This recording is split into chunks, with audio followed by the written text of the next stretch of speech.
আল্লাহ নবী সাল্লাল্লাহু আলাইহি ওয়াসাল্লাম বুকে দারুণ ব্যথা নিয়া খাদিজার কাছে এসে বলে, খাদিজা, মানুষ তো এতিম হয়, কিন্তু এমনভাবে এতিম হইনি। খাদিজা রে, আমার শৈশবকালে আমার মা মারা গিয়েছে, বাবা মারা গিয়েছে, দাদা বিদায় নিয়েছে, শেষ পর্যায়ে যে চাচা আমাকে সব সময় সদা সর্বদা শত্রু উপকার আক্রমণ থেকে হেফাজত করতেন, শত্রুদের কটাক্ষ থেকে আমাকে হেফাজত করতেন, সেই চাচাও দুনিয়া থেকে বিদায় নিয়ে গেলেন। হযরত খাদিজাতুল কুবরা রাদিয়াল্লাহু তাআলা আনহা নবীকে সান্ত্বনা বলে বলে, ইয়া রাসূলুল্লাহ, ইয়া হাবিবাল্লাহ, চিন্তার কোনো কারণ নাই, আপনার অভিভাবক হবেন স্বয়ং আল্লাহ। আগে রাহমাতুল লিল আলামিন, শৈশবকালে আপনার মা মারা গিয়েছে, বাবা মারা গিয়েছে, দাদা মারা গিয়েছে, চাচা আবু তালিব মারা গিয়েছে।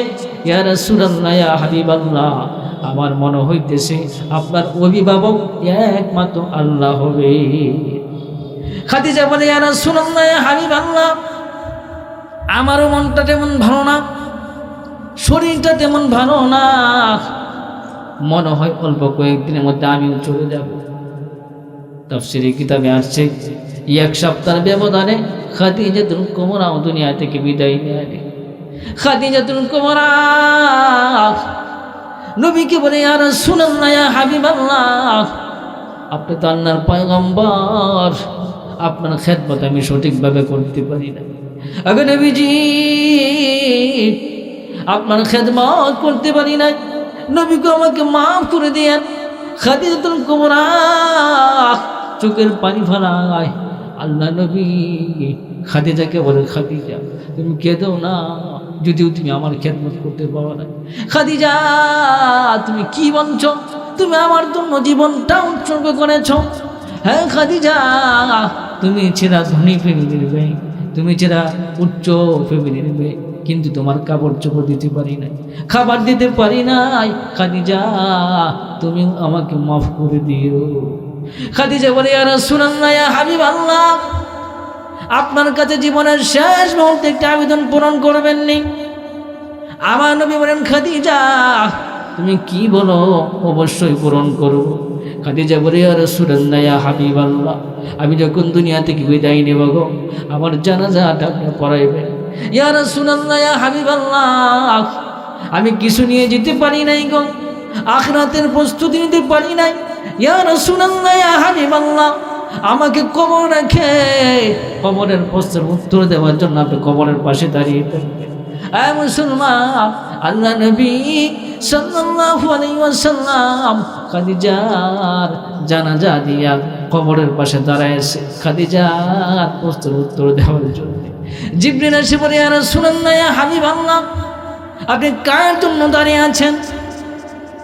নবীজি বলেন, জিবরিল, আমার খাদিজা ইসলামের জন্য সব কিছু দিয়ে দিছে। জিবরাইল রে, আমার খাদিজা তার ধন সম্পদ সবগুলো ইসলামের জন্য বিসর্জন দিয়ে দিছে। হ্যাঁ জিবরাইল জীবনের শেষ মুহূর্তে ওসিয়ত করে গিয়েছিল, আমি যেন আমার খাদিজার পাশে দাঁড়ায় সওয়ালের উত্তরগুলো দিয়ে দিই। খাদিজা, আল্লাহু আকবার, জিবরাইলের জন্য আমি দাঁড়ায় আছি। জিবরাইল বলে, ইয়া রাসূলুল্লাহ, ইয়া হাবিবাল্লাহ, টেনশনের কোনো কারণ নাই, চিন্তার কোনো কারণ নাই, আপনার খাদিজা আপনাকে সন্তুষ্ট করেছে। যেই নারী, যেই মা, যেই বোন স্বামীকে সন্তুষ্ট করবে, আল্লাহ তার প্রতি সন্তুষ্ট হয়ে যাবে। সুবহানাল্লাহ। আমার মা বোনেরা, শুনতে পেরেছি পিছনে নাকি প্যান্ডেল আছে। মা বোনেরা মনোযোগ দেওয়া শুনছেন। আপনাদের কাছে আমার ওয়াজ হলো, আজকে থেকে আমাদের শিক্ষা নিতে হবে, আজকে থেকে কোনোদিন আমরা স্বামীর অবাধ্য হব না। ঠিক কিনা? স্বামীর অবাধ্য হব না, স্বামীর কথা মতো চলবো, কখনো স্বামীকে দম দেব না। আল্লাহ নবী যখন বললেন, জিবরাইল, আমি খাদিজার প্রশ্নের উত্তর জন্য দাঁড়িয়ে আছি। জিবরাইল বলে, ইয়া রাসূলুল্লাহ, ইয়া হাবিবাল্লাহ, টেনশনের কোনো কারণ নাই, চিন্তার কোনো কারণ নাই, আপনার খাদিজা আপনাকে সন্তুষ্ট করেছি। যেই নারী তার স্বামীকে সন্তুষ্ট করবে, আল্লাহ তার প্রতি সন্তুষ্ট হয়ে যাবে। সুবহানাল্লাহ। আউযু বিল্লাহি من الشيطان الرجيم بسم الله الرحمن الرحيم سبحان الذي أسرى بعبده ليلا من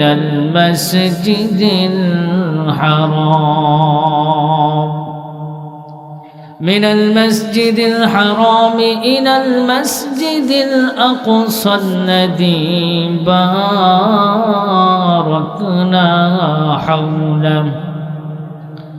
باركنا حوله لنريه من آياتنا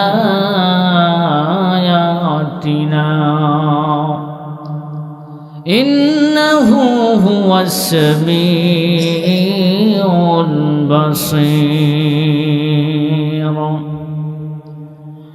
وقال النبي صلى الله عليه وسلم رأيت ربي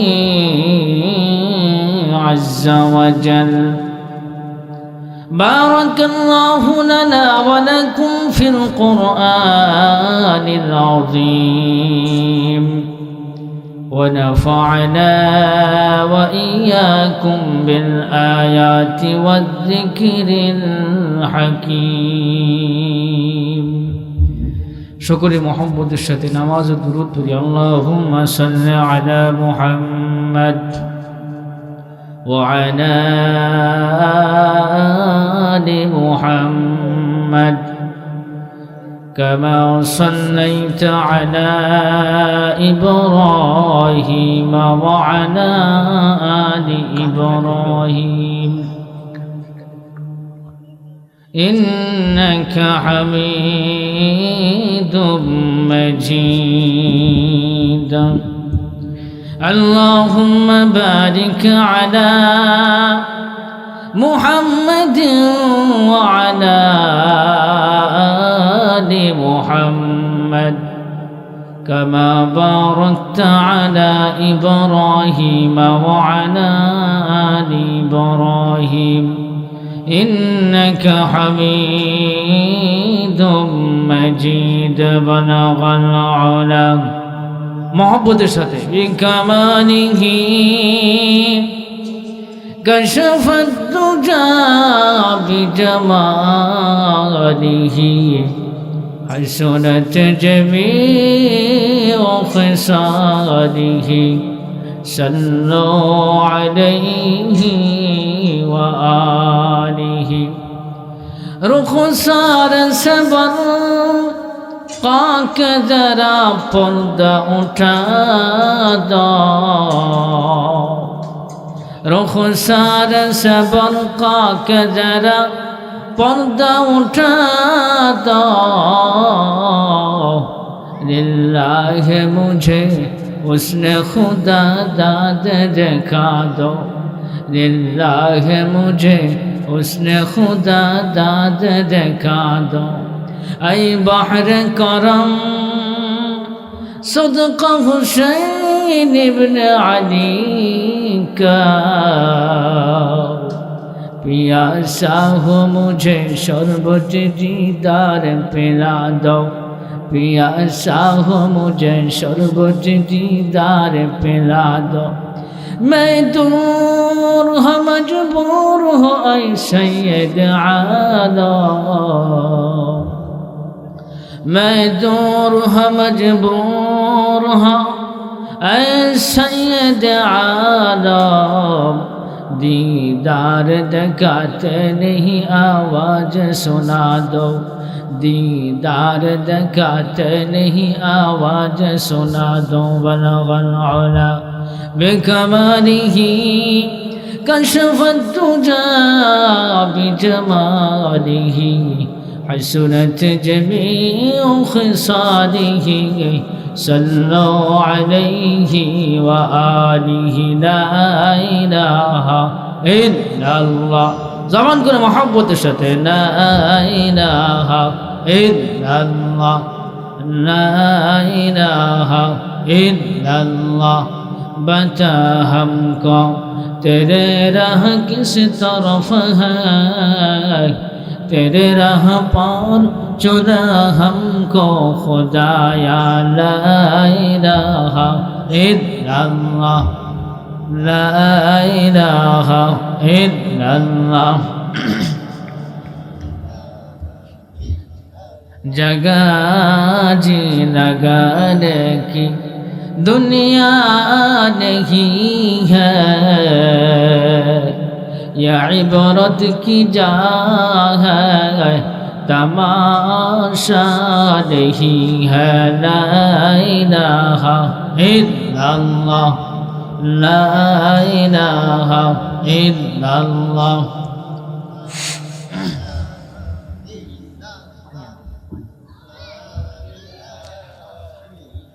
ला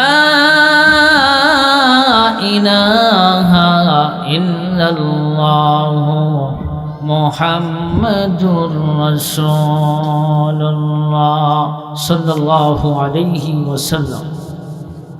ঐতিহ্যবাহী বাসচোরা সৌতিলহারা হাফিজিয়া মাদ্রাসার আয়োজনে আয়োজিত ঐতিহাসিক 3 দিনব্যাপী মাহফিলের দ্বিতীয় দিনের সমাপনী অধিবেশনে উপস্থিত আছেন আজকের মাহফিলের সম্মানিত সভাপতি সাহেব জনাব মোহাম্মদ মমতাজ উদ্দিন হাফিজাহুল্লাহ তাআলা।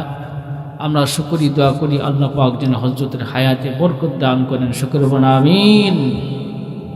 আজকের মাহফিলে উপস্থিত আছেন সহ সভাপতির আসন গ্রহণ করেছেন জনাব মোহাম্মদ জাকারিয়া আহমেদ সাহেব।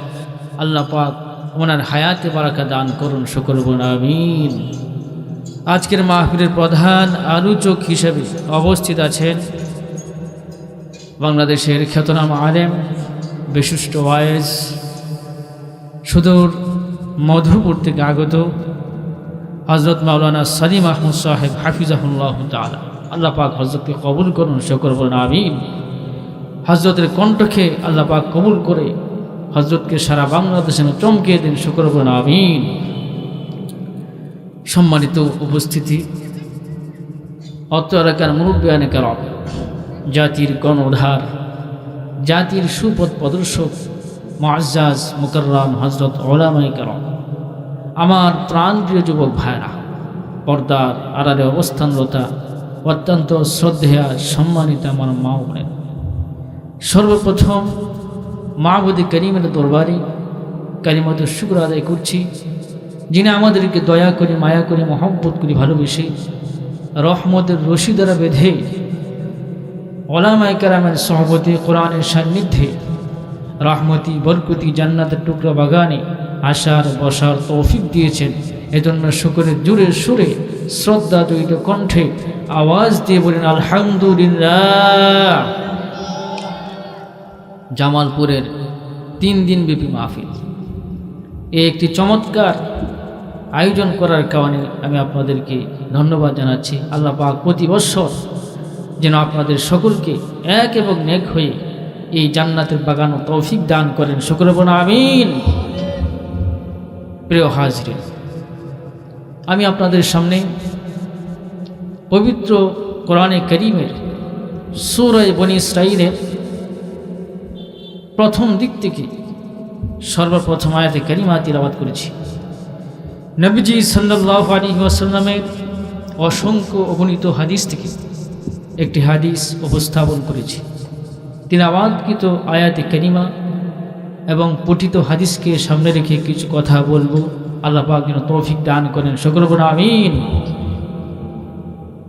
প্রিয় হাজিরিন, আমি যে আয়াতে কারিমা আপনাদের সামনে তিলাওয়াত করেছি, এই আয়াতে কারিমার মধ্যে আপনার নবী, আমার নবী, দয়াল নবী, মায়াল নবী, উম্মতের কান্ডারি নবী, রাহমতের নবী, সৈয়দুল মুরসালিন, ইমামুল আম্বিয়া, তাজদারে মদিনা, হাবিবে খুদা মুহাম্মদুর রাসূলুল্লাহর শান মান তুলে ধরা হয়েছে। সুবহানাল্লাহ বলেন। এই আয়াতের মধ্যে আল্লাহ পাক তার হাবিবের মেরাজের আলোচনা করেছেন। নবীজি সাল্লাল্লাহু আলাইহি সাল্লামের মেরাজ দুই ভাগে বিভক্ত। কয় ভাগে বিভক্ত? দুই ভাগে। প্রথম ভাগ হল ইসরা।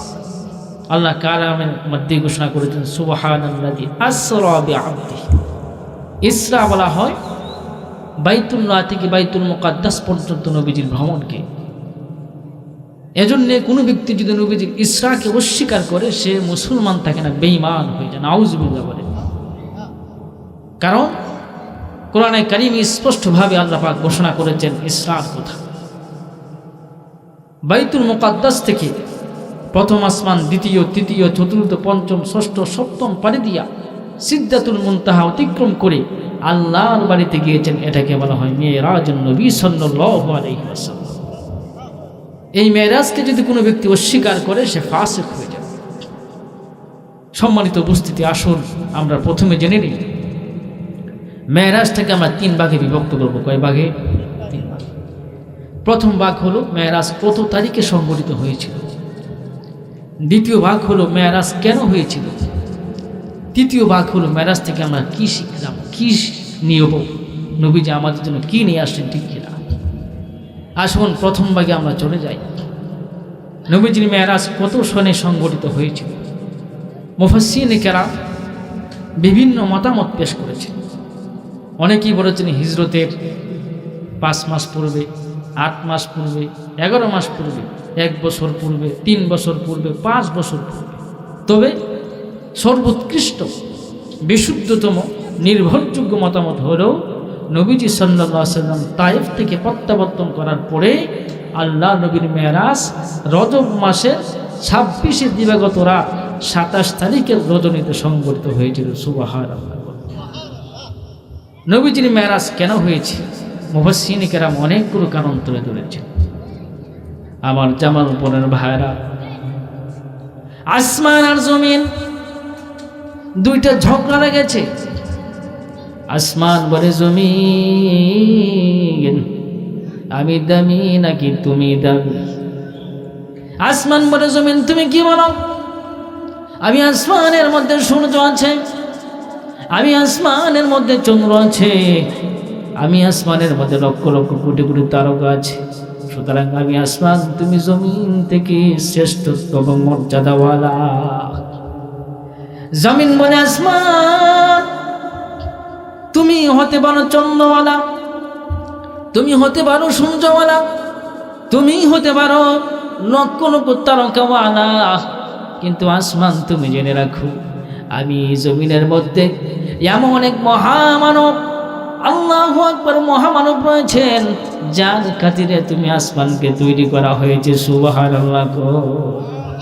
এই আসমান যার খাতিরে চন্দ্র তৈরি করা হয়েছে, যার উসিলায় সূর্য তৈরি করা হয়েছে, যার উসিলায় লক্ষ লক্ষ তারকা তৈরি করা হয়েছে, সেই নবী আমি জমিনের মধ্যে শুয়ে আছি। আল্লাহু আকবার। আসমান তো নিশ্চুপ হয়ে গেছে, কথা তো ঠিকই, ঠিক কিনা বলেন? আসমান আল্লাহর কাছে আবেদন করে বলে, আল্লাহ জমিন যেমন ভাবে তোমার হাবিবকে বায়াধন্য হয়েছে, জমিন যেমন ভাবে আমি আসমান থেকে তোমার হাবিবের উসিলা শ্রেষ্ঠত্বের আসনে সমাসীন হয়েছে, আল্লাহ তোমার হাবিবকে দেখে, তোমার হাবিবের পদচারণায় আমি আসমানও ধন্য হতে চাই। আল্লাহ রাব্বুল আলামিন আসমানের আবেদন মঞ্জুর করে নবীজি রাহমাতুল লিল আলামিনকে প্রথম আসমান, দ্বিতীয়, তৃতীয়, চতুর্থ, পঞ্চম, ষষ্ঠ, সপ্তম আকাশ পাড়ি দিয়া আল্লাহ রাব্বুল আলামিন আসমানের আবেদন মঞ্জুর করলেন। সুবহানাল্লাহ।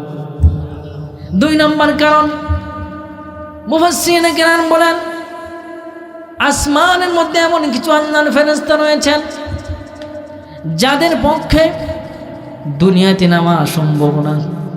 আল্লাহর পক্ষ থেকে অর্ডার হলো, তোমাদের দায়িত্ব আসমানে জমিনে যেতে পারবে না, তোমাদের দায়িত্ব আসমানে জমিনে যেতে পারবে না। ওই সকল ফেরেশতারা আল্লাহর কাছে আবেদন করে বলে, আল্লাহ আপনার হাবিবকে একটা নজর দেখতে চাই, আল্লাহ রাব্বুল আলামিন ফেরেশতাদের আবেদন মঞ্জুর করার জন্য তারা হাবিবকে আসমানে নিয়ে গেছে। 3 নম্বর কারণ ওয়াসিনে কেরাম বলেন, ওকিল সাহেব ছিলেন, আমরা ওকিল ছিলেন, ওকিল যখন ওকালতি করে যেই বিষয়ে সে ওকালতি করবে ওই বিষয়ে তার পরিপূর্ণ জ্ঞান থাকা লাগবে, ঠিক কিনা? না হয় কেউ ওকালতি করতে পারবে? সম্ভব? আল্লাহ নবী আমাদের কাছে এসে জান্নাতের ওকালতি করেছেন।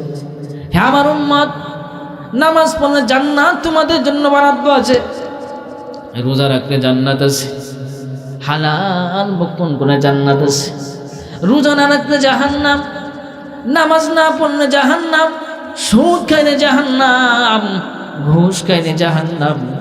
আমরা প্রশ্ন করি রহমতুল্লিল আলামিন, আপনি যে আমাদের কাছে এসে জান্নাতের জাহান্নামের ওকালতি করেন, আপনি কি জান্নাত জাহান্নাম দেখছেন? আল্লাহ রাব্বুল আলামিন ওকিল সাহেবকে জান্নাত জাহান্নাম দেখানোর জন্য আল্লাহর হাবিবের মেরাজ সংঘটিত হয়েছে। জামাল বোনের ভাইরা, সবচেয়ে বড় কারণ হলো আল্লাহ রাব্বুল আলামিন তার হাবিবকে সান্ত্বনা দেওয়ার জন্য, তার হাবিবের মনে সন্তুষ্ট আনন্দ দেওয়ার জন্য আল্লাহ নবীজির মেরাজকে সংগঠিত করেছেন। সুবহানাল্লাহ। কি সান্ত্বনা! মুফাসসিরিনে কেরাম বলেন, নবীজি সাল্লাল্লাহু আলাইহি ওয়াসাল্লামের মা শৈশবকালে দুনিয়া থেকে বিদায় নিয়ে গেছে, বাবা বিদায় নিয়ে গেছে, দাদা বিদায় নিয়ে গেছে। শেষ পর্যায়ে আবু তালেব নবীজির চাচা, দাদা আবু তালেবকে বলে গিয়েছিল, হ্যাঁ আমার সন্তান আবু তালেব, এই যে মুহাম্মদ আমার নাতি, মুহাম্মদ হবে একটা উজ্জ্বল নক্ষত্র, আমাদের বংশের গৌরব। হে আমার সন্তান আবু তালেব, আমি দুনিয়া থেকে বিদায় নেওয়ার পর আমার নাতির প্রতি সেবা রাখবা, আবার নাতির দেখাশোনা করবা। এজন্য আবু তালেব নবীজিকে সব সময় সদা সর্বদা ছায়া রাখতেন, ছাতার মতো ছায়া দিতেন।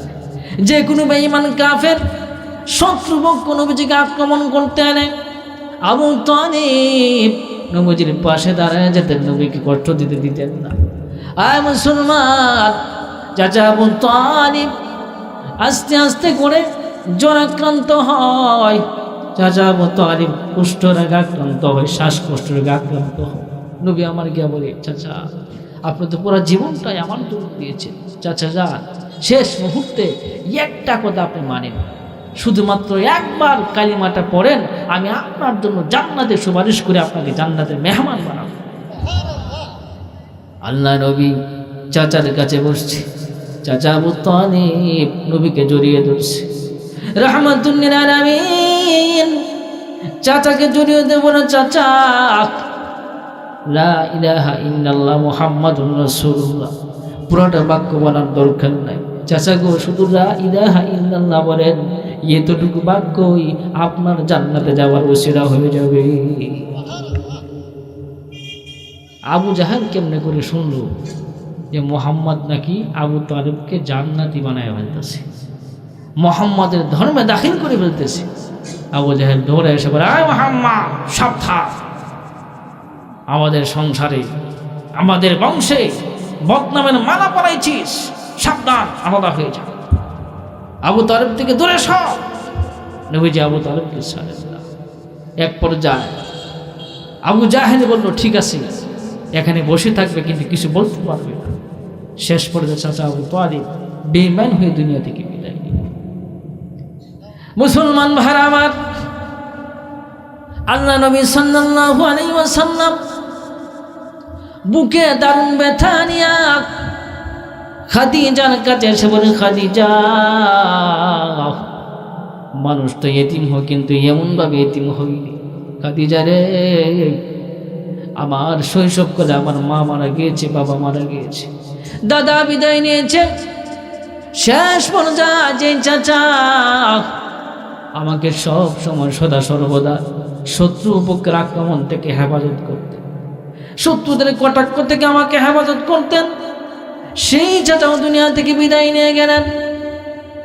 হযরত খাদিজাতুল কুবরা রাদিয়াল্লাহু তাআলা আনহা নবীকে সান্ত্বনা বলে বলে, ইয়া রাসূলুল্লাহ, ইয়া হাবিবাল্লাহ, চিন্তার কোনো কারণ নাই, আপনার অভিভাবক হবেন স্বয়ং আল্লাহ। আগে রাহমাতুল লিল আলামিন। শৈশবকালে আপনার মা মারা গিয়েছে, বাবা মারা গিয়েছে, দাদা মারা গিয়েছে, চাচা আবু তালিব মারা গিয়েছে। ইয়া রাসূলুল্লাহ, ইয়া হাবিবাল্লাহ, আমার মনে হইতেছে আপনার অভিভাবক একমাত্র আল্লাহ হবে। খাদিজা বলে, ইয়া রাসূলুল্লাহ, ইয়া হাবিবাল্লাহ, আমারও মনটা তেমন ভালো না, শরীরটা তেমন ভালো না, মনে হয় অল্প কয়েকদিনের মধ্যে আমিও চলে যাব। তাফসীরে কিতাবে আসছে, এক সপ্তাহের ব্যবধানে খাদিজাতুল কুবরা দুনিয়া থেকে বিদায় নেয়। খাদিজাতুল কুবরা নবীকে বলে, ইয়া রাসূলুল্লাহ, ইয়া হাবিবাল্লাহ, আপনি তো আল্লাহর পয়গম্বর, আপনার খেদমত আমি সঠিকভাবে করতে পারি না। আগে নবীজি, আপনার খেদমত করতে পারি নাই, নবীকে আমাকে মাফ করে দেন। খাদিজাতুল কুবরা চোখের পানি ফেলায়। আল্লাহ নবী খাদিজাকে বলে, খাদিজা, তুমি কেঁদো না, যদিও তুমি আমার খেদমত করতে পারো না। খাদিজা, তুমি কি বলছো? তুমি আমার জন্য জীবনটা উৎসর্গ করেছ। হ্যাঁ খাদিজা, তুমি ছেড়া ধনী ফ্যামিলির মেয়ে, তুমি ছেড়া উচ্চ ফ্যামিলির মেয়ে, কিন্তু তোমার কাপড় চোপড় দিতে পারি নাই, খাবার দিতে পারি নাই। খাদিজা, তুমি আমাকে মাফ করে দিও। খাদিজা বলে, ইয়া রাসূলুল্লাহ, ইয়া হাবিবাল্লাহ, আপনার কাছে জীবনের শেষ মুহূর্তে একটা আবেদন পূরণ করবেন নি? আমার নবী বলেন, খাদিজা, তুমি কি বলো? অবশ্যই পূরণ করব। খাদিজা বলে, ইয়া রাসূলুল্লাহ, ইয়া হাবিবাল্লাহ, আমি যখন দুনিয়া থেকে বিদায় নেব গো, আমার জানাজাটা আপনি পড়াইবেন। ইয়া রাসূলুল্লাহ, ইয়া হাবিবাল্লাহ, আমি কিছু নিয়ে যেতে পারি নাই গো, আখিরাতের প্রস্তুতি নিতে পারি নাই। ইয়া রাসূলুল্লাহ, ইয়া হাবিবাল্লাহ, আমাকে কবর রেখে কবরের প্রশ্নের উত্তর দেওয়ার জন্য আপনি কবরের পাশে দাঁড়িয়ে থাকবেন। আয় মুসলমান, আল্লাহ নবী সাল্লাল্লাহু আলাইহি ওয়াসাল্লাম খাদিজার জানাজা দিয়া কবরের পাশে দাঁড়ায়ছে খাদিজার প্রশ্নের উত্তর দেওয়ার জন্য। জিবরিল এসে বলে, ইয়া রাসূলুল্লাহ, ইয়া হাবিবাল্লাহ, আপনি কার জন্য দাঁড়িয়ে আছেন? নবীজি বলেন, জিবরিল, আমার খাদিজা ইসলামের জন্য সব কিছু দিয়ে দিছে। জিবরাইল রে, আমার খাদিজা তার ধন সম্পদ সব ইসলামের জন্য বিসর্জন দিয়ে দিছে। হ্যাঁ জিবরাইল জীবনের শেষ মুহূর্তে ওসিয়ত করে গিয়েছিল, আমি যেন আমার খাদিজার পাশে দাঁড়ায় সওয়ালের উত্তরগুলো দিয়ে দিই। খাদিজা, আল্লাহু আকবার, জিবরাইলের জন্য আমি দাঁড়ায় আছি। জিবরাইল বলে, ইয়া রাসূলুল্লাহ, ইয়া হাবিবাল্লাহ, টেনশনের কোন কারণ নাই, চিন্তার কোন কারণ নাই, আপনার খাদিজা আপনাকে সন্তুষ্ট করেছে।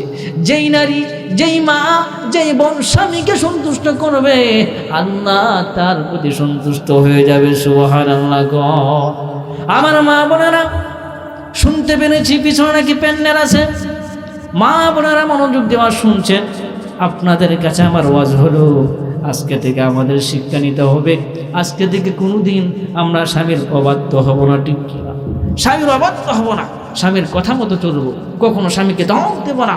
আল্লাহ নবী যখন বললেন, জিবরাইল, আমি খাদিজার প্রশ্নের উত্তর জন্য দাঁড়িয়ে আছি। জিবরাইল বলে, ইয়া রাসূলুল্লাহ, ইয়া হাবিবাল্লাহ, টেনশনের কোনো কারণ নাই, চিন্তার কোনো কারণ নাই, আপনার খাদিজা আপনাকে সন্তুষ্ট করেছি। যেই নারী তার স্বামীকে সন্তুষ্ট করবে, আল্লাহ তার প্রতি সন্তুষ্ট হয়ে যাবে। সুবহানাল্লাহ।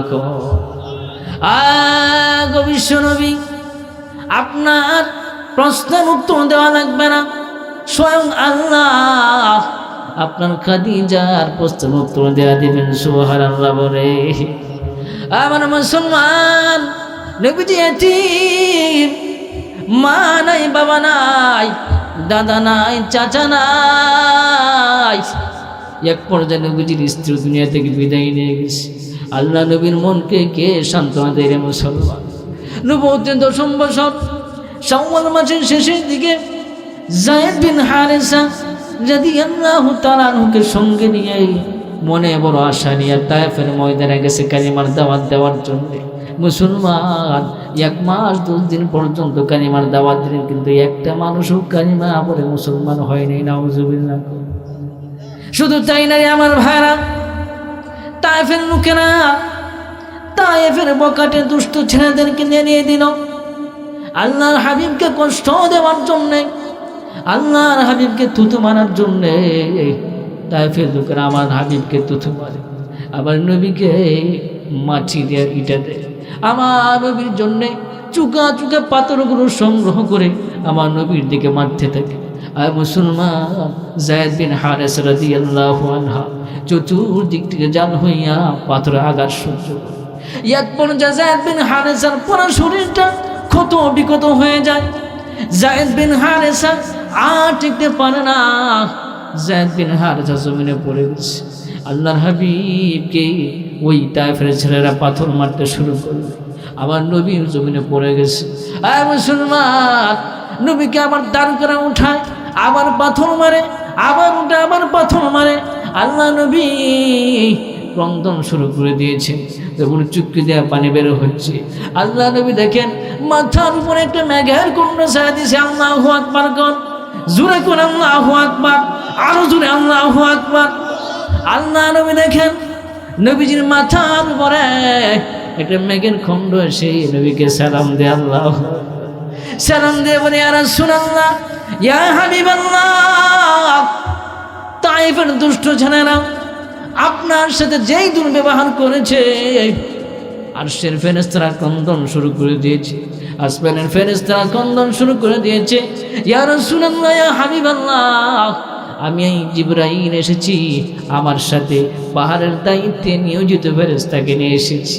ইয়া রাসূলুল্লাহ, ইয়া হাবিবাল্লাহ, আপনি যদি হুকুম দেন গো, তায়েফের দুই পাশে দুটো পাহাড় আছে, মুহূর্তের মধ্যে এক করে দেওয়া হবে, পুরা তায়েফবাসী ধ্বংস হয়ে যাবে। আল্লাহ নবী বলেন, হে জিবরাইল, কখনো না। আল্লাহ নবী দোয়া করে, আল্লাহুম্মা আদি উম্মতি ফাইন্নাহুম লা ইয়ালামুন। আল্লাহ, আমার উম্মতকে তুমি মাফ করে দাও। আল্লাহ, তাদের মধ্যে ভবিষ্যতে এমন মানুষ, এমন উম্মত তৈরি করে দাও যারা আমার প্রতি বিশ্বাস স্থাপন করবে, আমার আল্লাহর প্রতি বিশ্বাস স্থাপন করবে। মুসলমান নবী আমার প্রতিশোধ দেন নাই, নবী আমার বদয়া দেন নাই। এখন তায়েফের লোকেরা আল্লাহ নবীর ইতিহাস পড়ে আর চোখের পানি জড়া, ঠিক কিনা? মুসলমান ভাইরা আমার, শুধু সব শেষ। তায়েফের ময়দান থেকে নবীজি বুক ভরা কষ্ট নিয়ে মক্কায় আসলেন। এসে উম্মে হানি, নবীজির চাচাতো বোন, উম্মে হানির বাসা নবীজি নিজ কক্ষে শুয়ে শুয়ে টেনশন করতেছে। টেনশন করবেন না? টেনশন করারই তো কথা। কি বলে, মা নাই, বাবা নাই, দাদা নাই, চাচা নাই, বুক ভরা আশা নিয়ে গেছেন তায়েফের ময়দানে দাওয়াত দেওয়ার জন্য। তারাও কালিমা গ্রহণ করলো না, আরও উল্টা মায় শুরু করলো। কি কষ্ট! এই কষ্ট কে দূর করে, নবীকে কে সান্ত্বনা দেয়? মুসলমান, তাফসীরের কিতাবে আসছে আমার নবী হযরতে হালিমা আবার নবী উম্মে হানির বাসায় শুয়ে শুয়ে টেনশন করতেছে, ঘুম আসে আবার আসে না। আল্লাহ বলেন, জিবরাইল তাড়াতাড়ি যা, আবার নবীর জন্য পাগল পারা জান্নাতি বুরাকটা নিয়া আমার হাবিবকে আমার আরশের কাছে নিয়ে আস, আমি আল্লাহ নিজে আমার হাবিবকে সান্ত্বনা দিব। আল্লাহু আকবার। জিবরাইল মিকাইল দুজন ফেরেশতা জান্নাত একটা পুরানি এক জান্নাতি বাহন নিয়া ওই বাহনটা বাইতুল্লাহর সামনে রেখে আল্লাহ নবী যেই ঘরে শুয়ে আছেন ওই ঘরের উপরে ছাদটা ফাঁকা করছে। ছাদ ফাঁকা করে নবীজির কাছে এসে হাজির হয়ে যা। ছাদ কেন ফাঁকা হইল? ঘরের দরজাতে আসতে পারতেন না? জিবরাইল মিকাইল ঘরের দরজাতে আসতে পারতো নাকি? ছাদের উপর দিয়ে কেন ফাঁকা হইল? মুফাসসিরিন কেরাম বলেন, যখন জিবরাইল মিকাইল নামছে সঙ্গে সঙ্গে ছাদটা ফাঁকা হয়ে গেছে। সুবহানাল্লাহ, কইতেন না নাকি? জামার উপরে কিছু বানানো নাই আছে তো নাকি? আপনাদের কষ্ট হইতেছে, অসুবিধা লাগতেছে? আচ্ছা, সমস্যা তো নাই। আচ্ছা, চলবে তো ইনশাল্লাহ। মুসলমান ভাইরা আমার, মুফাসসিরিন কেরাম বলেন, আল্লাহ নবীকে প্রথমেই জানানো হয়েছে, ইয়া রাসূলুল্লাহ, ইয়া হাবিবাল্লাহ, আজকে যে সফরটা হবে ঐতিহাসিক সফর, আজকের সফরটা হবে বিস্ময়কর সফর, আজকের সফরটা হবে অকল্পনীয়। এই কথা বোঝানোর জন্য জিবরাইল মিকাইল দরজা দিয়ে না আসে, আল্লাহু আকবার, সাত ফাঁকা করে ঘরের ভিতরে আসছে। জিবরাইল মিকাইল দুজন ফেরেশতা নবীজিকে এসে বলি, ইয়া রাসূলুল্লাহ, ইয়া হাবিবাল্লাহ, আল্লাহ আপনাকে সালাম জানাইছেন। সুবহানাল্লাহ, সালাম জানিয়েছে। আল্লাহ পাক বলেছে আমাদেরকে আপনাকে ঊর্ধ্ব জগতে নিয়ে যাওয়ার জন্য। আজকে আপনাকে প্রথম আসমান, দ্বিতীয়, তৃতীয়, চতুর্থ, পঞ্চম, ষষ্ঠ, সপ্তম পানি দিয়া সিদরাতুল মুনতাহা অতিক্রম করে আল্লাহর বাড়িতে নিয়ে যাব। সুবহানাল্লাহ। মুসলমান ভাইরা আমার, জিবরাইল মিকাইল দুজন ফেরেশতা নবীজিকে কাঁধে করে প্রথমে হাতিমে কাবা বাইতুল্লাহর সামনে নিয়ে যা, নবীজি ঘুমিয়ে যান। আবার নবীজিকে ঘুম থেকে জাগ্রত করায়া হাউজে কাউসার, জমজমের কুয়ার নিকটে নিয়ে যাওয়া হয়। জমজমের কুয়ার নিকটে যাওয়ার পর জিবরাইল আলাইহিস সালাম জান্নাত থেকে একটি কুদরতি অস্ত্র নিয়ে এসেছিলেন। জিবরাইল আলাইহিস সালাম আল্লাহর হাবিবের বুকটাকে বিদীর্ণ করে কুদরতি অস্ত্র দেয়া বিদীর্ণ করার পর নবীজি সাল্লাল্লাহু আলাইহি ওয়াসাল্লামের অন্তর হৃদপিণ্ডটাকে বের করে জমজমের পানি দেয়া ধৌত করে আল্লাহু আকবার, জান্নাত থেকে একটা সোনার প্লেট নিয়ে আসা হয়েছিল। ওই প্লেটের মধ্যে এলেমের হিকমত ছিল। জিবরাইল আলাইহিস সালাম আল্লাহর হাবিবের হৃদয়টাকে এলেমের হিকমত দিয়ে ভরপুর করে আল্লাহু আকবার যথাস্থানে ফিটিং করে দিয়ে সুবহানাল্লাহ। এই যে ওপেন হার্ট সার্জারি আছে না, কোথায় থেকে আসছে? বিজ্ঞান কোথায় থেকে নিয়েছে? এই নবীজির মেরাজ থেকে নিয়েছে। সর্বপ্রথম আল্লাহ নবীর বক্ষ বিদীর্ণ করে হৃৎপিণ্ড বের করে ঝমঝমের পানি দিয়ে তৌত করে ওপেন হার্ট সার্জারি করে আল্লাহর হাবিবের হৃদয়টাকে এলেমের হিকমত দিয়া সেটিং করে দেওয়া হয়। সুবহানাল্লাহ। নবীজির এই বক্ষ বিদীর্ণের ঘটনা 3 বার বা 4 বার হয়েছে। প্রথমবার হয়েছিল শৈশবকালে, একদম ছোট অবস্থা। দ্বিতীয়বার হয়েছে যৌবনকালে।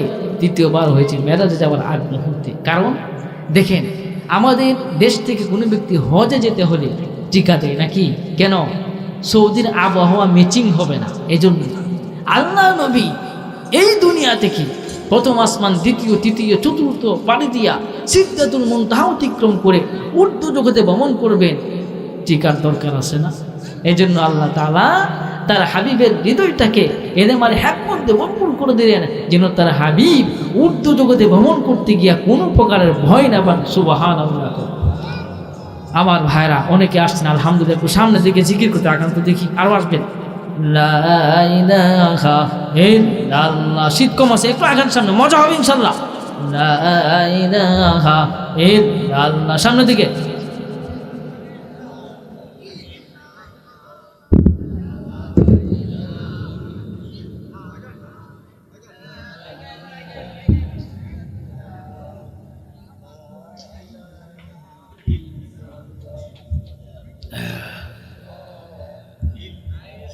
লা ইলাহা ইল্লাল্লাহ, লা ইলাহা ইল্লাল্লাহ, লা ইলাহা ইল্লাল্লাহ মুহাম্মাদুর রাসূলুল্লাহ। শুকরিয়া বলেন সাল্লাল্লাহু আলাইহি ওয়াসাল্লাম।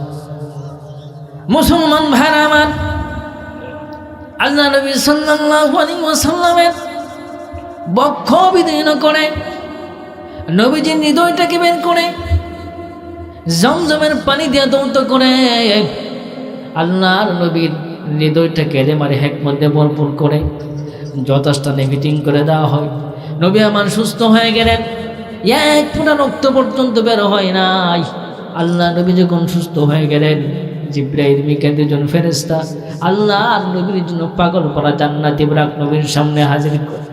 জান্নাতি বুরাকটা নবীজিকে দেখে আল্লাহু আকবার নাচানাচি শুরু করে দেয়। সুবহানাল্লাহ। কোন জিবরাইল বলে, ইয়া রাসূলুল্লাহ, ইয়া হাবিবাল্লাহ, আপনি তো জানেন না এই বুরাকটা হলো জান্নাতি বুরাক, আপনার জন্য পাগল পারা।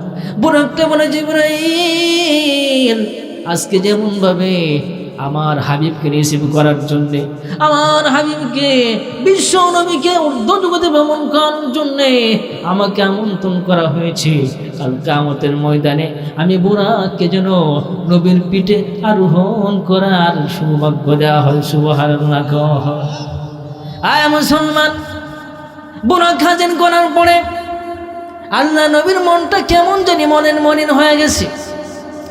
জিবরিল বলে, ইয়া রাসূলুল্লাহ, ইয়া হাবিবাল্লাহ, আল্লাহ রাব্বুল আলামিন আপনাকে জান্নাতে যাওয়ার জন্য, ঊর্ধ্ব জগতে ভ্রমণ করার জন্য জান্নাতি ভিআইপি বাহন পাঠিয়েছেন। আপনি কেন গো মনটাকে খারাপ করেছেন? চেহারাটা মলিন হয়ে গেছে। আজ আমার পরের মুসলমান, আমার নবী বলেন, হে জিবরাইল, আজকে আমার আল্লাহ ঊর্ধ্ব জগতে ভ্রমণ করার জন্যে জান্নাতি গাড়ি পাঠিয়েছেন, জান্নাতি বাহন পাঠিয়েছেন। জিবরাইল, আমার উম্মত কাল কিয়ামতের যখন ইস্তাফির সিংহায় ফুলবে, আমার উম্মত কবর থেকে আল্লাহু আকবার গুনাহের বোঝা নিয়ে হাসরের ময়দানে দিকে রওনা করবে, যেই ময়দানটা হবে হাজার হাজার মাইল। জিবরাইল, ওই সময় কি আমার উম্মতের জন্য গাড়ির ব্যবস্থা হবে না? কি আল্লাহু আকবার কাম। আমার নবী উম্মতের দরদে নবী, উম্মতের মায়ের নবী, উম্মতের কান্দায় নবী। আর মুসলমান, জিবরিল বলে, ইয়া রাসূলুল্লাহ, ইয়া হাবিবাল্লাহ, চিন্তার কোনো কারণ নাই, টেনশনের কোনো কারণ নাই। নবী গো, আপনার উম্মতের মধ্যে যারা হবে মুত্তাকি, পরহেজগার, দিনদার, নামাজি, তাদেরকে কবর থেকে আসরের ময়দানের দিকে নিয়ে যাওয়ার জন্যে আল্লাহর দুই নূরের ফেরেশতারা জান্নাতি গাড়ি নিয়ে কবরে হাজির হয়ে যাবে। আল্লাহু আকবার। এবার নবী বুরাকে উঠলেন। বুরাকের গতি কেমন ছিল? মুফাসসিরিনে কেরাম বলেন, বুরাকটার কদম, বুরাকটার দৃষ্টি যত দূর গিয়া পড়তো ততটুকু দূরে একটা কদম দিত। সুবহানাল্লাহ। কি মনে করেন? আল্লাহ নবী বুরাকে আরোহণ করলেন। জিবরাইল সামনে, পেছনে মিকাইল, মাঝখানে নবীজি। নবীজিকে স্বাগত জানায় ভ্রমণ শুরু হয়েছে। আল্লাহু আকবার। জিবরাইল আলাইহিস সালাম কিছুক্ষণ যাওয়ার পরে বলেন, ইয়া রাসূলুল্লাহ, ইয়া হাবিবাল্লাহ, ওই যে ময়দানটা দেখা যায়, আস্তে আস্তে করে আপনি সেই ময়দানে নামেন। বুরাকটা আস্তে করে জমিনে নেমে যায়। নবী আমার ময়দানে নামাজ পড়লেন, 2 রাকাত নামাজ। আল্লাহু আকবার। নবী আমার দেখলেন ওই ময়দানটা খেজুর গাছ দিয়ে ভরপুর, সুন্দর সবুজ। নবী আমার জিজ্ঞেস করে, জিবরাইল, এই জায়গাটা কোন জায়গা? আল্লাহু আকবার। জিবরিল বলে, ইয়া রাসূলুল্লাহ, ইয়া হাবিবাল্লাহ, এটা হলো ওই জায়গা যেটার নাম হলো ইয়াসরিব। কিছুদিন পরে আপনি মদিনায় আসবেন, আপনার আসার কারণে এই জায়গাটার নাম হয়ে যাবে মদিনাতুর রাসূল, মদিনাতুল মুনাওয়ারা, আলোকিত শহর হয়ে যাবে আপনার মাধ্যমে। সুবহানাল্লাহ। নবী আমার সামনে গেলেন। জিবরিল বলে, ইয়া রাসূলুল্লাহ, ইয়া হাবিবাল্লাহ, আপনি বুরাক থেকে নামুন, নেমে সল্লি হা হুনা রাকাতাইন, 2 রাকাত নামাজ পড়ুন। নবীজি নামলেন, 2 রাকাত নামাজ পড়লেন। জিবরিল বলে, ইয়া রাসূলুল্লাহ, ইয়া হাবিবাল্লাহ, এটা হলো ওই জায়গা যেখানে মুসা আলাইহিস সালাম যেই পাহাড়ে দাঁড়ায়া আল্লাহর সাথে কথা বলতেন। সুবহানাল্লাহ। আরো কিছুক্ষণ যাওয়ার পরে জিবরিল বলে, ইয়া রাসূলুল্লাহ, ইয়া হাবিবাল্লাহ, আপনি এখানে অবতরণ করুন। আমার নবী অবতরণ করলেন। জিবরিল বলে, ইয়া রাসূলুল্লাহ, ইয়া হাবিবাল্লাহ, সল্লি হা হুনা রাকাতাইন, 2 রাকাত নামাজ পড়ুন। নবী আমার 2 রাকাত নামাজ পড়লেন। নবী বলেন, জিবরিল, এই জায়গাটা কোনটা? জিবরিল বলে, ইয়া রাসূলুল্লাহ, ইয়া হাবিবাল্লাহ, এটা হলো ওই জায়গা যেখানে হযরত ঈসা আলাইহিস সালামের আম্মা মারিয়ামকে আল্লাহু আকবার জিবরিল ফেরেশতা ফুৎকার দিয়া সন্তান দিয়েছিল। 3টা জায়গা দেখলেন। দেখার পর নবীজির সামনে রওনা করলেন। আল্লাহ নবী দেখেন একটা বুড়া ব্যক্তি নবীজিকে ডাকতেছে। জিবরিল বলে, ইয়া রাসূলুল্লাহ, ইয়া হাবিবাল্লাহ, আপনি তারটাকে সাড়া দিবেন না, সামনে চলো। নবী আমার সামনে যায়। কিছুক্ষণ যাওয়ার পরে একজন বুড়ি নবীজিকে আবার আমন্ত্রণ করে নবীজিকে ডাক দেয়। জিবরিল বলে, ইয়া রাসূলুল্লাহ, ইয়া হাবিবাল্লাহ, আপনি তারটাকে সাড়া দিবেন না, সামনে চলো। কিছুক্ষণ যাওয়ার পর নবীজি শুনেন, নবীজিকে বলা হচ্ছে, আসসালামু আলাইকা ইয়া আউয়াল, আসসালামু আলাইকা ইয়া আখির, আসসালামু আলাইকা ইয়া হাশির। আল্লাহু আকবার। নবী বলে জিবরাইল কিছুই তো বুঝলাম না, কি করতেছে? জিবরাইল বলে ইয়া রাসূলুল্লাহ, ইয়া হাবিবাল্লাহ, সর্বপ্রথম যেই লোকটা আপনাকে আমন্ত্রণ করেছিল, ডাক দিয়েছিল, যে বুড়া লোকটা, ওটা হলো শয়তান। শয়তান চেয়েছিল আপনার মেরাজটাকে বানচাল করার জন্য, কিন্তু আল্লাহ রাব্বুল আলামিন আপনাকে হেফাজত করেছে। 2 নাম্বার যে বুড়িকে দেখলেন আপনাকে ডাকতেছে, এই বুড়ি হল দুনিয়া। নবীজি, দুনিয়া যত বড় হচ্ছে তত চাকচিক্য হচ্ছে, ধোঁকাবাজ হচ্ছে, ঠিক কিনা? আজকে সমাজে অনেক নারী দেখা যায় বুড়া হয়ে পুরা হয়ে গেছে, এখনো মেকআপ টেকআপ মাইরা যুবতী হইতেছে, ঠিক কিনা? একে যুবতী হইতেছে নাকি আমরা ধোঁকা দিতেছে? হইতেছে পুরা সাজ্জা যুবতী হয়ে আপনাকে ধোঁকা দিচ্ছে, ঠিক কিনা বলে? এই দুনিয়াটা বুড়া হয়ে গেছে, কিন্তু দুনিয়া সেজে গুজে চাকচিক্যময় আমাদেরকে ধোঁকা দিচ্ছে, ঠিক কিনা মুসলমান? এই জন্য দুনিয়া থেকে সাবধান থাকতে হবে। রাজি আছেন তো ইনশাল্লাহ? মুসলমান ভাইরা আমার, আল্লাহ নবী জিজ্ঞেস করেন, জিবরাইল আমাকে যে সালাম দিল, আসসালামু আলাইকা ইয়া আউয়াল বলে, আসসালামু আলাইকা ইয়া হাসির বলে, আসসালামু আলাইকা ইয়া আখির বলে, বুঝলাম না। জিবরাইল বলে, ইয়া রাসূলুল্লাহ, ইয়া হাবিবাল্লাহ, 3 জন ব্যক্তি আপনাকে সালাম দিয়েছে। প্রথম জন দিয়েছে ইব্রাহিম আলাইহিস সালাম, আপনাকে সালাম দিয়েছে। তারপরে মুসা কালিমুল্লাহ, তারপরে ঈসা রূহুল্লাহ। এই 3 জন নবী আপনাকে সালাম দিয়ে আপনার মেরাজকে কল্যাণময় করেছেন। সুবহানাল্লাহ। মুসলমান ভাইরা আমার, আল্লাহ নবী সাল্লাল্লাহু আলাইহি ওয়াসাল্লাম বাইতুল মুকাদ্দাসে পৌঁছার এক মুহূর্তে নবীজির সামনে কিছু কবরে আযাবের দৃশ্য তুলে ধরা হয়েছে। আল্লাহ নবী কিছু গুনাহের শাস্তি দেখে, নবীজি দেখে একদল লোক, তাদের নখ তামার মতো লম্বা লম্বা নখ দিয়ে তাদের চেহারা আশ্রয় দিয়েছে, চেহারা কত বিকৃত করতেছে, আর কাঁদতেছে, চক্ষু দিয়ে পানি বের হচ্ছে। আল্লাহু আকবার। চেহারা আশ্রয় ভালো হয়, আবার আশ্রয় দিয়ে শুরু করে এভাবে চলছে। জিবরাইলকে বলে, জিবরাইল এই লোকগুলো কারা? এই শাস্তি তারা কেন দিচ্ছে? আল্লাহু আকবার। জিবরাইল বলে, ইয়া রাসূলুল্লাহ, ইয়া হাবিবাল্লাহ, তারা হলো আপনার উম্মতের ওই সকল লোক যারা দুনিয়াতে গীবত করত, মানুষের দুশ্চর্চা করতো, করে নিন্দে আসে না? একটা শাস্ত্রে বসলে বোঝেন না, সংসদ ভবন কি কখন, হাই রে গীবত আর গীবতছি, গীবত মানে গীবাতের মতো মজা লাগে, ঠিক কিনা বলে? মা বোনরা একটু বেশি করে করে। হাদিসে আছে, তামসি বিন নামিমা, গীবতের গাঠি দিয়ে তুলবে। গীবতের শাস্তি দেখছেন? যে গীবত করবে, পরনিন্দা করবে, মানুষের দুশ্চর্চা করবে, মৃত্যুর পরে তার নখ হবে তামার মতো নখ। এই তামার মতো লম্বা নখ দিয়া তার চেহারা কত বিকৃত করতে থাকবে। নাউজুবিল্লাহ। হাদিসে আছে, আল গীবতু আশাদ্দু মিনাজ জিনা, গীবত জিনার থেকেও জঘন্যতম অপরাধ। নাউজুবিল্লাহ। আমার মা বোনেরা সাবধান, গীবত করা যাবে না, মানুষের দুশ্চর্চা করা যাবে না। গীবত করা মানে আপন ভাইয়ের গোশত ছিঁড়ে ছিঁড়ে খাও। নাউজুবিল্লাহ। ওয়ালা তাজাসসু ওয়ালা ইয়াক্তাব বা'দুকুম বা'দা আইয়ুহিব্বু আহাদুকুম আইয়াকুলা লাহমা আখি মাইতান ফাকারিহতুমু। আল্লাহ বলেন, হে আমার উম্মত, হে আমার বান্দা, তোমরা কি চাও তোমাদের ভাইয়ের মৃত ভাইয়ের গোশত খেতে? গীবত করা মানে তোমার মৃত ভাইয়ের গোশত ছিঁড়ে ছিঁড়ে খাওয়া। মুফাসসিরিনে কেরাম বলেন, একজন মানুষের গোশত ছিঁড়ে ছিঁড়ে খাইলে কষ্ট হবে না? কষ্ট হবে না? এর থেকে বেশি কষ্ট যখন শাস্ত্রে বইয়া আপনি আব্দুল্লাহর গীবত করে, তখন সে সমাজে হ্যাঁ হয়, তুচ্ছ তাচ্ছিদে প্রাপ্ত হয়, মানুষ তাকে ঘৃণা করে, মানুষ তাকে অন্য দৃষ্টি দিকে, ঠিক কিনা বলে? এই জন্য মেরাজ শুধু ঘটনা নয়, ঐতিহাসিক ঘটনা নয়, শুধু ওয়াজ নয়, মেরাজ থেকে আমাদের নিতে হবে আমরা কোনোদিন গীবত করবো না। রাজি আছেন তো ইনশাল্লাহ? আজকে যদি আমরা ওয়াদাবদ্ধ হতে পারি যে আগামী যতদিন আল্লাহ আমাকে হায়াতে বাঁচিয়ে রাখেন, কোনোদিন গীবত করবো না, মানুষের দুশ্চর্চা করবো না, মানুষের পরনিন্দা করবো না, মানুষকে তুচ্ছ তাচ্ছিল্য করবো না, মানুষকে হেয় করবো না, আজকের মাহফিল সার্থক হবে, ঠিক কিনা বলে? আমরা কিনে দাম মেরাজ থেকে কোনোদিন গীবত করবো না। আমার মা বোনেরা, জামালপুরের মা বোনেরা মনোযোগ দিয়ে শুনো, আমরা কিনে নাম প্রথম দিনে মা বোনদের স্বামীর খেদমত, দ্বিতীয় হলো গীবত না করা, মানুষের দুশ্চর্চা না করা। মুসলমান ভাইরা আমার, আল্লাহ নবী দেখলেন একজন লোক, তার গালটা কোনা দিয়া কর্তন করা হচ্ছে। ডান গাল কর্তন করার পরে আবার বাম গালে কর্তন করা হয়, ডান গাল ভালো হয়ে যায়, আবার বাম গাল কর্তন করা, আবার ডান গাল ভালো হয়ে যায়। নিজে বলেন, জিবরাইল এই লোকগুলো কালা।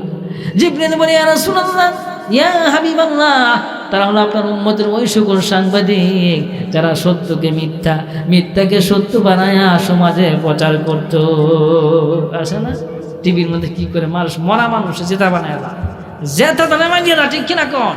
এই যে মিথ্যা সংবাদ যারা প্রচার করে তাদের শাস্তি হবে কিয়ামতের মাঠে। এই যে কবর যাবার পরে করাত দিয়া তারা তাদের গালগুলো কাটতে থাকবে। নাউজুবিল্লাহ। আমার ভাইরা, আল্লাহ নবী দেখেন কিছু সংখ্যক লোক, তাদের সামনে দুইটা ডেকছি, একটা হলো সুস্বাদু পাকা গোশতের ডেকছি, আর একটা হলো পচা দুর্গন্ধ গোশতের ডেকছি। কিছু সংখ্যক লোক সুস্বাদু পাকানো গোশত বাদ দিয়া পচা দুর্গন্ধ কাঁচা গোশতগুলো টেনে টেনে খাচ্ছে। নবী আমার জিবরাইল, এই লোকগুলো কারারে তাদের সামনে সুস্বাদু গোশত থাকা সত্ত্বেও কাঁচা পচা গোশতগুলো ছিঁড়ে ছিঁড়ে খাচ্ছে। জিবরিল বলে, ইয়া রাসূলুল্লাহ, ইয়া হাবিবাল্লাহ, তারা হলো আপনার উম্মতের ওই সকল লোক যাদের ঘরের মধ্যে বৈধ স্ত্রী থাকা সত্ত্বেও পরকিয়া করত। আসেনি? পরকিয়া নাই? এই মুসলমান যুবকরা ভালো করে শোনো, যারা পরকিয়া করবে তাদের কি শাস্তি হবে, এই মেরাজ থেকে আমাদের নিতে হবে। জিবরিল বলে, ইয়া রাসূলুল্লাহ, ইয়া হাবিবাল্লাহ, আপনার উম্মতের মধ্যে সকল নারীরা নিজেদের ঘরে বৈধ স্বামী থাকা সত্ত্বেও পরপুরুষের সাথে রাত কাটাইতো, তাদেরই শাস্তি। নাউজুবিল্লাহ। মুসলমান ভাইরা আমার, আল্লাহ নবী দেখেন কিছু সংখ্যক লোক সমুদ্রের মাঝখানে সাঁতার কাটতেছে, সাঁতার কেটে কেটে সমুদ্রের তীরে আসতে চায়, কিন্তু সমুদ্রের পাড় থেকে পাথর মারা হয়, সঙ্গে সঙ্গে মাথাটা ক্ষত বিক্ষত হয়ে যায়। আল্লাহু আকবার, পাথরকে মুতমা বানিয়ে খাচ্ছে। নবী আমার জিজ্ঞেস করলেন, জিবরাইল, এই লোকগুলো কারা? জিবরিল বলে, ইয়া রাসূলুল্লাহ, ইয়া হাবিবাল্লাহ, তারা হলো আপনার উম্মতের ওই সকল যা নামাজ পড়তো না, নামাজে অলসতা করত। মুসলমান আজকে থেকে বাধাবদ্ধ হতে হবে, এক ওয়াক্ত নামাজ ছাড়বো না, ঠিক কিনা? হাত উঠান, আল্লাহকে দেখে, আল্লাহ আমরা আর কোনোদিন নামাজ মিস করবো না, আল্লাহ আমাদেরকে কবুল করে নাও, শুকর করবো না, আমিন। আমার ভাইরা, আল্লাহ নবী দেখেন বিশাল একটা রক্তের সমুদ্র, রক্তের সাগর, রক্তের সাগরের মধ্যে কিছু সংখ্যক লোক ঘুরপাক খাইতেছে রক্তের সমুদ্রে। আল্লাহ সাঁতার কেটে কেটে নদীর পাড়ে উঠতেছা, নদীর পাড় থেকে আবার পাথর মারা হোক, আবার নদীর মাঝখানে এসে যা। আল্লাহু আকবার। নবীজি বলে, জিবরিল পুরো কারা? জিবরিল বলে, আপনার উম্মতের সুদ, যারা সুদ খাইত, যারা সুদ খান তাদের তো ফাটা গায়ে মরণ মাখা শুরু হয়ে গেছে মনে হয়। কষ্ট নিয়ে না, আমার তো হক কথা বলতে হবে, ঠিক কিনা কন? হক কথা তিতা লাগে, আর হাক্য মরণ, তিতা লাগলে কি হবে বলতে হবে। মুসলমান খালি নরম নরম ওয়াজ করে, মিষ্টি মিষ্টি ওয়াজ খালি নাকি? মিষ্টি খাওয়া শুনলো, দাঁত ভাঙ্গাও শুনলো, মিষ্টি খাওয়ার আমরা করে দাঁত ভাঙ্গার বাজার করে খবর না, ঠিক কিনা? হ্যাঁ মুসলমান, আল্লাহ নবী বলেন, জিবরাইল, দুনিয়াতে কবর জগতে অবস্থা, হাসরের মধ্যে কি অবস্থা হবে? জিবরিল বলে, ইয়া রাসূলুল্লাহ, ইয়া হাবিবাল্লাহ, দুনিয়ার জমিনে যারা সুদ খায়, যারা ঘুষ খায়, কিয়ামতের ময়দানে তাদের পেটটা হবে বড়, একদম বড় পেট। ওই বড় পেটের মধ্যে সাপেরা কামড়াতে থাকবে, আর সে কাটতে থাকবে, কোনো কাজ হবে না। এজন্য বাজান, সুদের আশপাশে যাওয়া যাবে না, ঘুষের আশপাশে যাওয়া যাবে না। আল্লাহ নবী আমরা দেখেন বিশাল একটা গর্ত, ওই গর্তের মধ্যে আল্লাহু আকবার কিছু সংখ্যক উলঙ্গ নারী আর পুরুষ আগুনের মধ্যে ঘুরপাক খাইতেছে। গর্তের মুখটা হলো একদম সংকুচিত। আগুনের মধ্যে আগুন যখন উপরে উঠে তারা উপরে উঠে, আগুন যখন নিচে যায় তারাও নিচে যায়। মুসলমান ওই লোকগুলো লজ্জাস্থানে সাপও কামড়াইতেছে, বিষাক্ত সাপ কামড়াইতেছে। লোকগুলো কাঁদতে কাঁদতে চোখের পানি শেষ হয়ে গেছে, এক পর্যায়ে চক্ষু দিয়ে রক্ত বের হইতেছে। আল্লাহু আকবার। নবী আমার জিজ্ঞাসা, জিবরাইল, এই লোকগুলো কারা?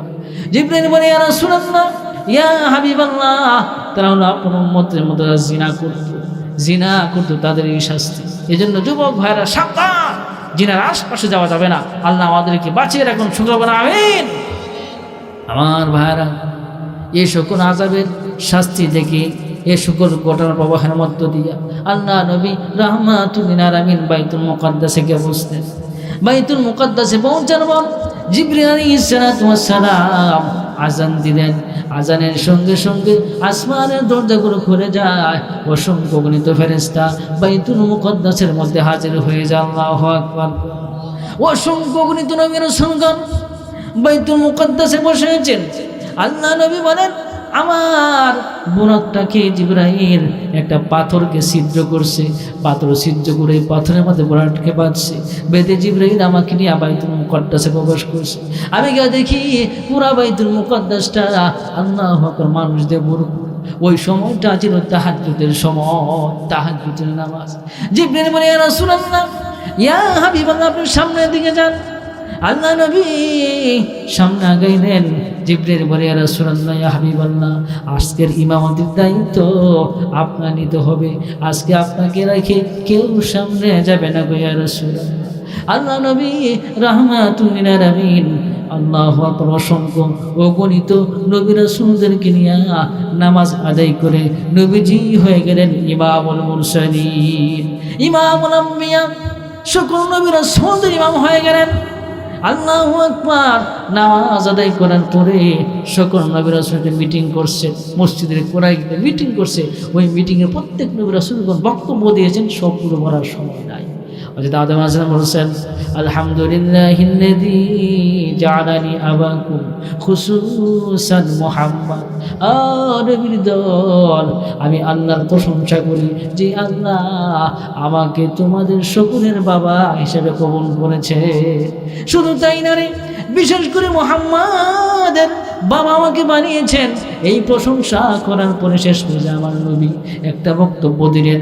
বক্তব্য দেওয়ার পরে ইব্রাহিম আলাইহিস সালাম বললেন, হ্যাঁ নবী রাসূলগণ, মুহাম্মদ যে বক্তব্য দিয়েছে এই বক্তব্য প্রমাণ করে মুহাম্মদ এই শ্রেষ্ঠ নবী। সুবহানাল্লাহ। আল্লাহ নবী বলেন, আমি এই অধিবেশন শেষ করার পরে বাইতুল মুকদ্দাসের সামনে আসলাম। আসার পরে আমার সামনে 4টা পেয়ালা হাজির করা হয়, স্বচ্ছ পানির পেয়ালা, দুধের পেয়ালা, মধুর পেয়ালা, শরাবের পেয়ালা। আল্লাহ নবী বলেন, আমি পানি গ্রহণ করলাম, মদ গ্রহণ করি নাই। আল্লাহু আকবার।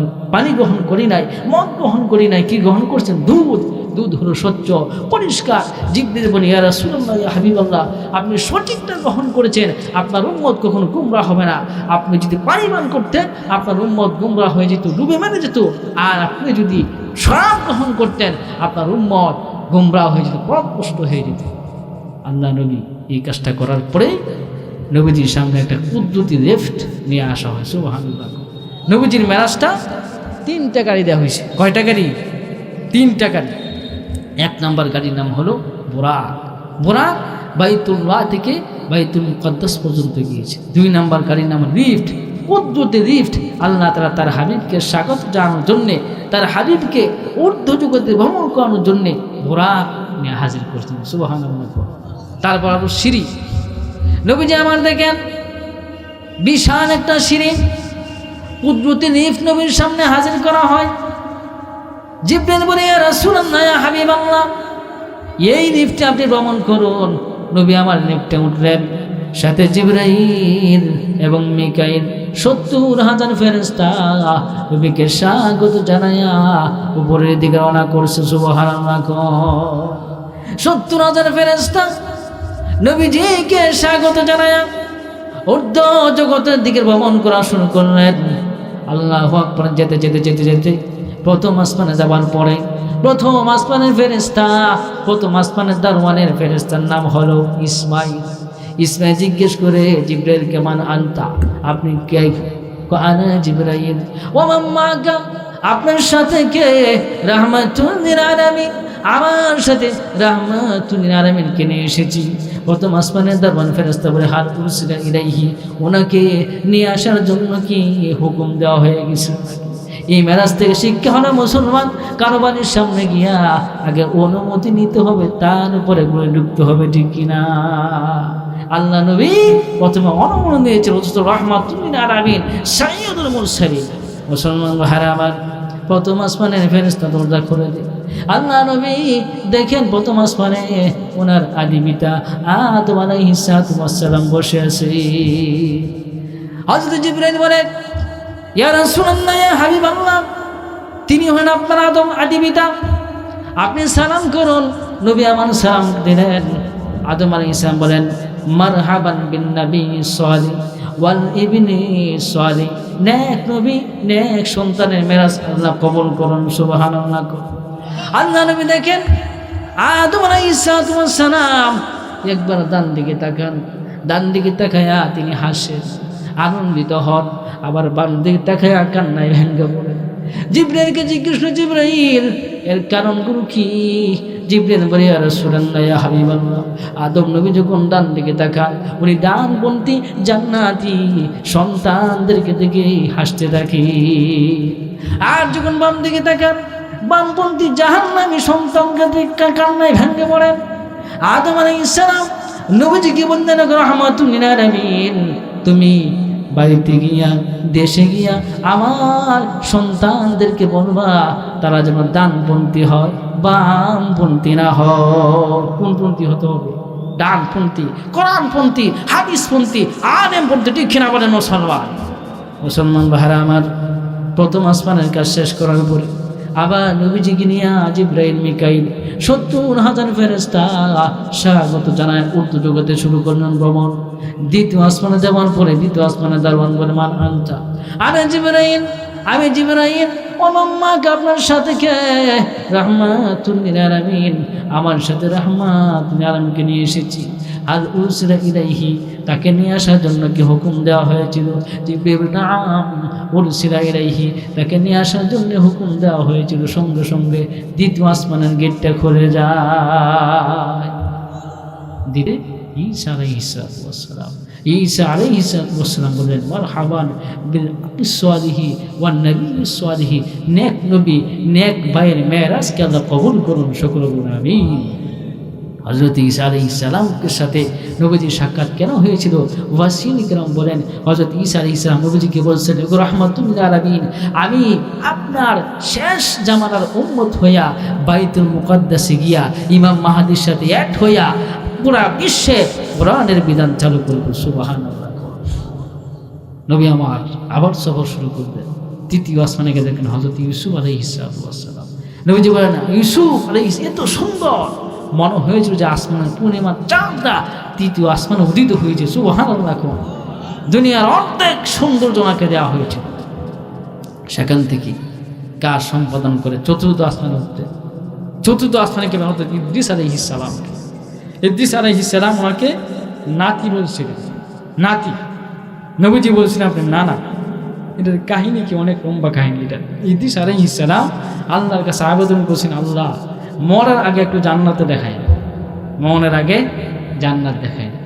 ইদ্রিস আলাইহিস সালাম জান্নাতের টিকিট নিয়ে জান্নাতে গেছে। যাওয়ার পরে জান্নাতের ফেরেশতার নাম আছে রিদওয়ান। রিদওয়ান ফেরেশতা বলে, আপনি কে? আমি ইদ্রিস। কেন এসেছেন? জান্নাতে যাওয়ার জন্য। টিকিট আছে? আছে। টিকিট থাকলে কোনো লাভ নাই। জান্নাতে সর্বপ্রথম যিনি ঢুকবেন তিনি হলেন রাহমাতুল লিল আলামিন, সুবহানাল্লাহ। কইতেন না?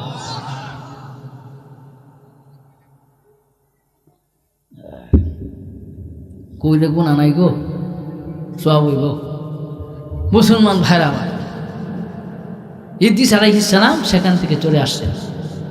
চতুর্থ আসমানে আসার পরে মালাকুল মউত বলে, গো আল্লাহর পয়গম্বর ইদ্রিস, আপনি এখানে কোথা থেকে আসছেন? আমি তো গিয়েছিলাম জান্নাতে যাওয়ার জন্য, কিন্তু জান্নাত নাকি নবীজির জন্য বরাদ্দ, নবীজি না ঢুকতে আমি ঢুকতে পারবো না।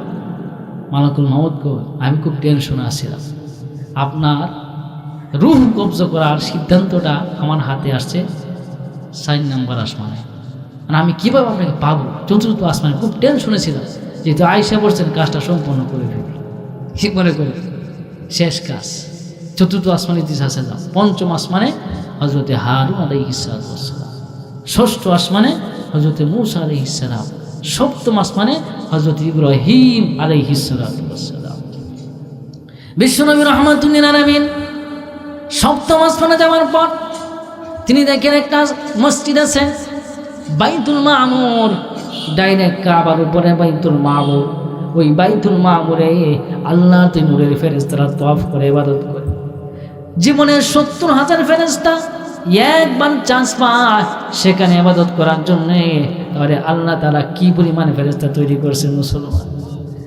মুসলমান, আল্লাহ নবী দেখেন ইব্রাহিম আলাইহিস সালাতু ওয়াস সালাম ছোট ছোট বাচ্চাদেরকে কোরআনের শিক্ষা দিতেছে, হাফেজ বানাইতেছে, আলেম বানাইতেছে। জিবরিল বলে, ইয়া রাসূলুল্লাহ, ইয়া হাবিবাল্লাহ, দুনিয়াতে যে সকল মা বাবারা তাদের সন্তানদেরকে কোরআন পড়ানোর জন্যে, আলেম বানানোর জন্যে নিয়ত করেছিল, কিন্তু তারা নিয়ত বাস্তবায়ন করতে পারে নাই। বড় হওয়ার আগেই আল্লাহ নিয়ে এসেছেন, মৃত্যু দিয়ে দিয়েছেন। নবী গো, ওই মা বাবাদের আশা পূরণ করার জন্যে ইব্রাহিম আলাইহিস সালাম তাদেরকে আলেমের প্রশিক্ষণ দিতেছে। সুবহানাল্লাহ। ইব্রাহিম আলাইহিস সালাম ওনাকে সন্তান বললেন, মারহাবান বিন ইবনে সালিহ ওয়ান নবী সালিহ, নেক সন্তান, নেক নবীর মেরাজটা শুভময় হোক। আল্লাহু আকবার। ইব্রাহিম আলাইহিস সালাম সাক্ষাৎ করার পরে আল্লাহর নবী জিবরাইলকে নিয়ে সিদরাতুল মুনতাহায় চলে গেলেন। সিদরাতুল মুনতাহা কি? মুফাসসিরিনে কেরাম সিদরাতুল মুনতাহা স্টেশন। জমিন থেকে যত আমল ঊর্ধ্ব জগতে উঠানো হয়, সিদরাতুল মুনতাহা গিয়ে স্টপ।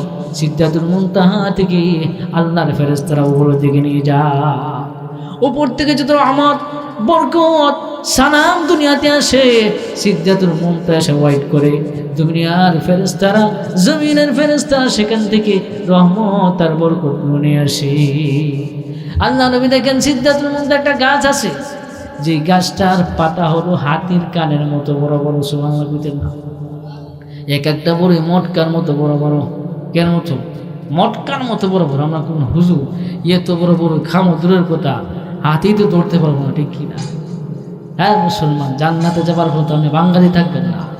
জান্নাতে যাবার পর আপনার বডির হবে 60 হাত প্রশস্ত, 60 হাত লম্বা, 60 হাত প্রশস্ত। এত বড় লোককে যদি বাঙালি বড়ই দেওয়া হয়, কয় মন লাগবো? কথা মনে বুঝতেছেন না আমার নাকি? এটি হবে।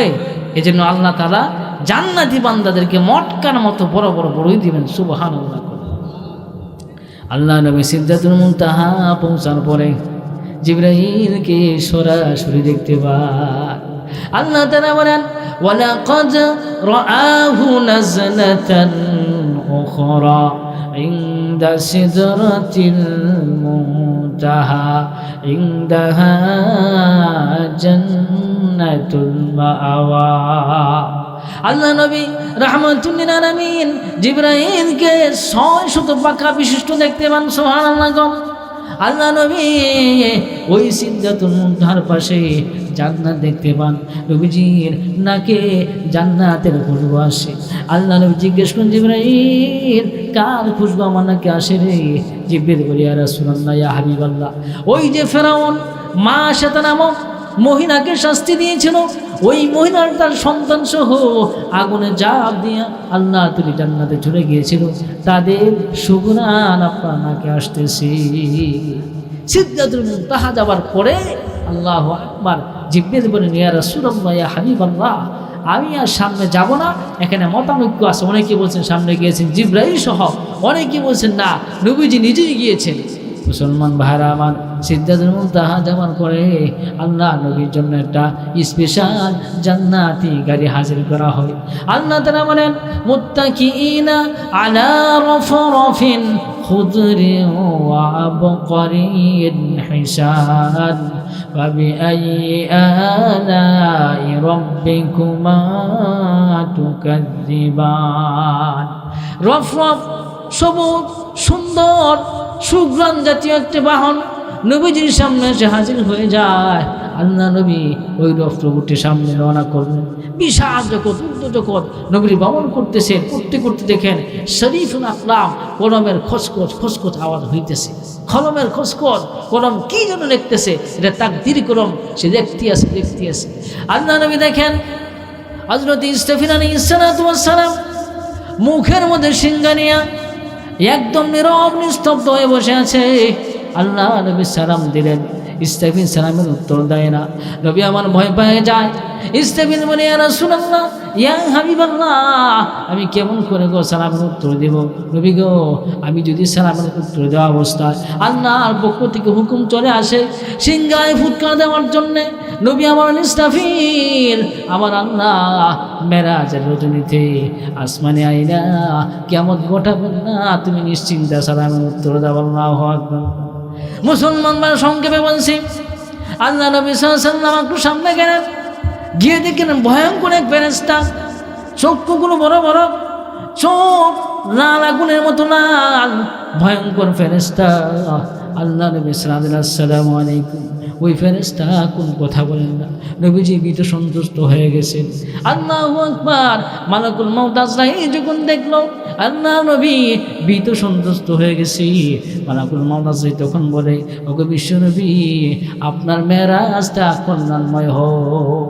যখন মালাকুল মউত আজরাইল নবীজির সাথে কথোপকথন করলো, নবীজি সাহস পেয়ে গেছে। আল্লাহ নবী, হে মালাকুল মউত আজরাইল, আপনার সামনে কি একটু বলেন না। মালাকুল মউত আজরাইল বলে, ইয়া রাসূলুল্লাহ, ইয়া হাবিবাল্লাহ, আমার সামনে যে খাতাটা দেখছেন গো নবীজি, ওই খাতার মধ্যে দুনিয়ার প্রত্যেকটা বান্দা বান্দির নাম লেখা আছে। ইয়া রাসূলুল্লাহ, ইয়া হাবিবাল্লাহ, আমার পাশে যে গাছ আছে, ওই গাছের প্রত্যেকটা পাতার মধ্যে দুনিয়ার সকল মানুষের নামটা লেখা আছে। ওই বারবার নাম লেখা আছে, থানার নাম লেখা আছে, দেশের নাম লেখা আছে, গ্রামের নাম লেখা আছে। যখন কোনো মানুষের মৃত্যুর সময় হয়, ওই গাছের পাতাটা আস্তে আস্তে করে হলুদ বর্ণ হয়ে যায়। ইয়া রাসূলুল্লাহ, ইয়া হাবিবাল্লাহ, যখন পাতাটা হলুদ বর্ণ হয়, তখন বান্দার রিজিক আস্তে আস্তে করে বন্ধ হয়ে যায়। বান্দা খাবার খেতে পারে না, বান্দা পানি খেতে পারে না, বান্দা আস্তে আস্তে দুর্বল হয়ে যায়।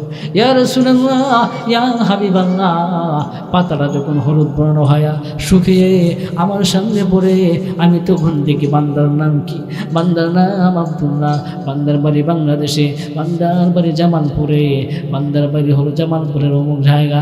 আমি সঙ্গে সঙ্গে বান্দাটার রূহটাকে কবজ করি। জিবরিল বলে, ইয়া রাসূলুল্লাহ, ইয়া হাবিবাল্লাহ, একটু জিজ্ঞেস করেন। নবী বলেন, জিবরাইল, হ্যাঁ মালাকুল মউত আজরাইল, এই বিশাল পৃথিবীর লক্ষ লক্ষ মানুষ, কোটি কোটি মানুষ, তুমি সব মানুষের রূহ কেমনে কবজ করো?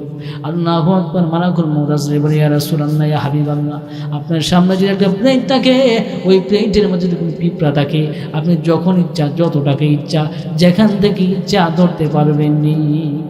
নবীজি বলেন, অবশ্যই পারবো। মালাকুল মউত আজরাইল বলে, ইয়া রাসূলুল্লাহ, ইয়া হাবিবাল্লাহ, গোটা দুনিয়াটা আমার সামনে একটা প্লেটে এনে আমি যখন যাকে ইচ্ছা, যতজনকে ইচ্ছা, যখন ইচ্ছা, সঙ্গে সঙ্গে তাদের রূহকে কবজ করে ফেলি। আল্লাহ নবী সামনের দিকে আগাইতেছে। মুসলমান ভাইরা আমার, নীরব নিস্তব্ধ এলাকা, মানুষের কোনো আনাগোনা নাই, শব্দ নাই। আল্লাহ নবী উপরে ওঠার সময় একটু ভীত সন্তুষ্ট হয়ে গেলেন। আল্লাহু আকবার। আসমান থেকে আওয়াজ আসে, ইয়া রাসূলুল্লাহ, ইয়া হাবিবাল্লাহ, টেনশনের কোনো কারণ নাই, চিন্তার কোনো কারণ নাই, আপনি আল্লাহর আরশে আজিমের কাছাকাছি পৌঁছে গেছেন। সুবহানাল্লাহ। ইয়া রাসূলুল্লাহ, ইয়া হাবিবাল্লাহ, আপনি আরশে আজিমের কাছাকাছি পৌঁছে গিয়েছেন। নবীজি সাল্লাল্লাহু আলাইহি ওয়াসাল্লাম আল্লাহর আরশের সামনে হওয়ার পরে আল্লাহ বলেন, সুম্মা দানা ফাতাদাল্লা ফাকানা ক্বাবা কাউসাইনি আও আদনা। আল্লাহ নবী রাহমাতুল লিল আলামিন একদম আল্লাহর সন্নিকটে চলে গিয়েছেন। আমার আল্লাহ তার হাবিবকে জিজ্ঞেস করে, ও আমার হাবিব, মানুষ যখন মিষ্টি বাড়িতে যায় তখন মিষ্টি নিয়ে যা। নবী গো, আপনি যে আল্লাহর বাড়িতে আসছেন, কি নিয়ে আসছেন ঠিক কিনা? আল্লাহ নবী টেনশনে পড়ে গেলেন।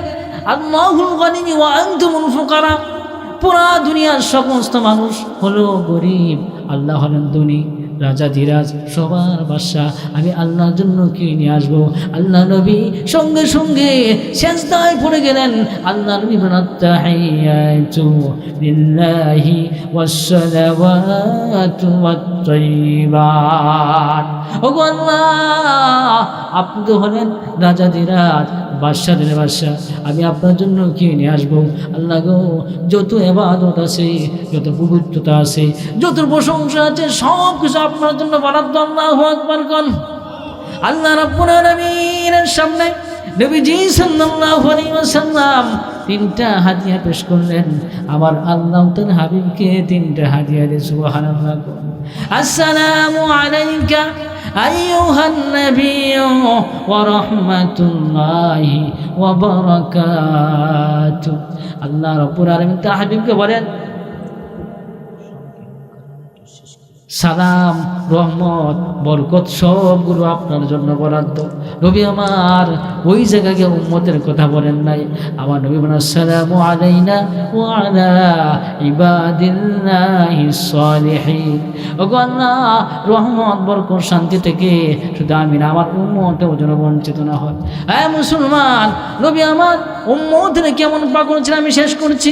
নবী আমার মেরাজে যাওয়ার সময়, আল্লাহর কাছে কাছে বসার সময় চরম পরম আনন্দের মুহূর্তে উম্মতকে বলেন নাই উম্মতের কথা স্মরণ হয়ে যা। আর মুসলমান মৃত্যুর সময় আল্লাহ নবী ক্রন্দন শুরু করে দিয়েছেন। জিবরিল বলে, ইয়া রাসূলুল্লাহ, ইয়া হাবিবাল্লাহ, আপনি কার জন্য কাঁদেন? আপনি কি খাদিজার জন্য কাঁদেন নাকি? নবী গো, খাদিজা তো জান্নাতের মেহমান হয়ে গেছে। আল্লাহু আকবার। আমার নবী বলেন, না, আমি খাদিজার জন্য কাঁদি না। জিবরিল বলে, ইয়া রাসূলুল্লাহ, ইয়া হাবিবাল্লাহ, আপনি কি আপনার হাসান আর হুসাইনের জন্য কাঁদেন নাকি? আল হাসান ওয়াল হুসাইন সাইয়্যিদা শাবাবি আহলিল জান্নাহ, আপনার হাসান আর হুসাইন জান্নাতের যুবক। আয় মুসলমান, নবীর ক্রন্দন বন্ধ হয় না। জিবরিল বলে, ইয়া রাসূলুল্লাহ, ইয়া হাবিবাল্লাহ, আপনি কি আপনার আদরের দোয়ারি ফাতিমার জন্য কাঁদেন নাকি? নবী বলেন, না রে, আমি ফাতিমার জন্য কাঁদি না। কার জন্য কাঁদেন? আমার নবী বলেন, হে জিবরাইল, আমি দুনিয়া থেকে বিদায় নেব, আমার উম্মত এতিম হয়ে যাবে। আমার এতিম উম্মতের দায়িত্ব কে নেবে? এই ফয়সালা যতক্ষণ পর্যন্ত না হবে, আমি আমার রূহ কবজ করার জন্য মালাকুল মউত আজরাইলকে হুকুম দেব না। মুসলমান, আল্লাহু আকবার। জিবরিল বলে, ইয়া রাসূলুল্লাহ, ইয়া হাবিবাল্লাহ, আপনি দুনিয়া থেকে বিদায় নেওয়ার পরে আপনার উম্মতের দায়িত্ব স্বয়ং আল্লাহ নেবেন। সুবহানাল্লাহ। তাহলে সব সময় নবীজি উম্মতি উম্মতি করতেন। মেরাজে যাওয়ার সময় উম্মত, হাসরের ময়দানে আল্লাহু আকবার, নবী রাসূলের জন্য অসংখ্য গণিত নূরের মিম্বার থাকবে। প্রত্যেক নবী রাসূলগণ নূরের মিম্বারে বসা থাকবেন। আমার নবী, আপনার নবীর সিংহাসনটা খালি থাকবে। নবী সাল্লাল্লাহু আলাইহি ওয়াসাল্লাম একটা লিস্ট নিয়া, উম্মতের জাহান্নামী বান্দাদের লিস্ট নিয়া জাহান্নামে গিয়া মালিক ফেরেশতাকে ডাক দেবেন, মালিক, এই লিস্টে যাদের নাম আছে বের করে দাও। মালিক ফেরেশতা বলবে, ইয়া রাসূলুল্লাহ, ইয়া হাবিবাল্লাহ, মনে হইতেছে আপনি একজন উম্মতকে জাহান্নামে রেখে জান্নাতে যাবেন না। এই দয়াল নবী, মায়ার নবী, উম্মতের কান্ডারি নবীর জন্য আমরা জীবন দিতে রাজি আছি তো ইনশাআল্লাহ। যদি কোনো সময় কোনো কুলাঙ্গার, কোনো বেঈমান, কোনো বদমাইশ আমার নবীর চতুর্থ টানাটানি করে, আমার নবীর খতমের উপর টানাটানি করে, আমরা তার জিহ্বা কেটে দেবো, ঠিক না বলেন? এই যে কাদিয়ানি একটা সম্প্রদায় আছে, যারা নবীর খতমকে টানাটানি করে, যারা বলে নবী নাকি শেষ নবী না, গোলাম মাহমুদ কাদিয়ানি, যে নাকি বাথরুমে পড়ে মরণ হয়েছে, তাকে শেষ নবী বলে। এরকম মত, এরকম কথা যদি কেউ বলে, সঙ্গে সঙ্গে জিহ্বাটা কেটে দেবেন, ঠিক না? মুসলমান, আমরা যদি নবীকে পরিপূর্ণ মহব্বত না করি, আমরা মুসলমান হতে পারবো না। আজ না নবী বলেন, লা ইউমিনু আহাদুকুম হাত্তা আকুনা আহাব্বা ইলাইহি মিন ওয়ালিদিহি ওয়া ওয়ালাদিহি ওয়ান নাসি আজমাইন। তোমরা ততক্ষণ পর্যন্ত পরিপূর্ণ ঈমানদার হতে পারবে না যতক্ষণ পর্যন্ত তোমার সন্তান সন্ততি, পাড়া প্রতিবেশী, আত্মীয় স্বজন, মা বাবা থেকে আমি নবীকে মহব্বত ভালো না বাসবা। এজন্য সবসময় সদা সর্বদা নবীর মহব্বত হৃদয়ে থাকতে হবে, নবীর সুন্নতকে আটকে রাখতে হবে, নবীজির সুন্নাহ মোতাবেক জীবন পরিচালনা করতে হবে। আল্লাহ তাআলা আমাদের সকলকে আল্লাহ পাকের হুকুম, নবীর তরিকা মতো চলার তৌফিক দান করুন। সকলে বলুন আমিন। শেষ পর্যন্ত যেতে পারলাম না, সময়ের সঙ্গে